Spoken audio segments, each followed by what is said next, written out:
സവാള നൈസായിട്ട് അരിഞ്ഞുവിടവരുണ്ട്. ചട്ടിയിലോട്ട് ഇച്ചിരി ഉലുവയും ഇച്ചിരി കടുവും കൂടി വറുത്തെടുക്കേണ്ട കേട്ടോ. ഇത് പൊട്ടണുണ്ട് കേട്ടോ, നമുക്ക് വാരി എടുക്കാം. പിന്നെ ഞാൻ ഇച്ചിരി വെളിച്ചെണ്ണ ഒഴിച്ചു കൊടുക്കണുണ്ട്. വെളിച്ചെണ്ണ ഒഴിച്ചു കൊടുത്തിട്ടുണ്ട്, നല്ലെണ്ണയാണ് ഒഴിക്കേണ്ടത്.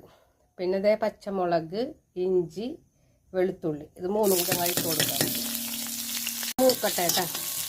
മുളക് പൊടി, ഒരു നുള്ള് മഞ്ഞപ്പൊടി, ആവശ്യത്തിന് കായം. പച്ചമണമൊക്കെ മാറിയപ്പോൾ നമുക്ക് ഇച്ചിരി വിനാഗിരി ഒഴിച്ചു കൊടുക്കാം. ഉപ്പിട്ട് കൊടുക്കാം. വെച്ചാൽ ഉലുവയും കടുകും ഇട്ട് കൊടുക്കാം. അതിന് നല്ല മണം ഉണ്ടാകും. ഇത് നമുക്കിനി സവാളിലോട്ട് ഇട്ട് കൊടുക്കാം കേട്ടോ. അപ്പം നമ്മൾ സവാളിലോട്ട് ഇട്ടിട്ട് ഇളക്കി കൊടുക്കാം. നല്ല മണം ഉണ്ടാ. സവാള അതിനകത്തോട്ടിടണ്ട, നമുക്ക് ഇങ്ങനെ ഇട്ട് കൊടുത്താൽ മതി. നല്ലോണം ഇളക്കി കഴിഞ്ഞിട്ട് ഉപ്പുണ്ടാന്നും പുളി ഉണ്ടാന്നും ഒന്ന് നോക്കുക. ഉപ്പും പുളിയൊക്കെ ഉണ്ട് കേട്ടോ, നല്ല ടേസ്റ്റും ഉണ്ട്. പ്രതീക്ഷിച്ചില്ല, അപ്രതീക്ഷിതമായ ടേസ്റ്റ്, അടിപൊളി.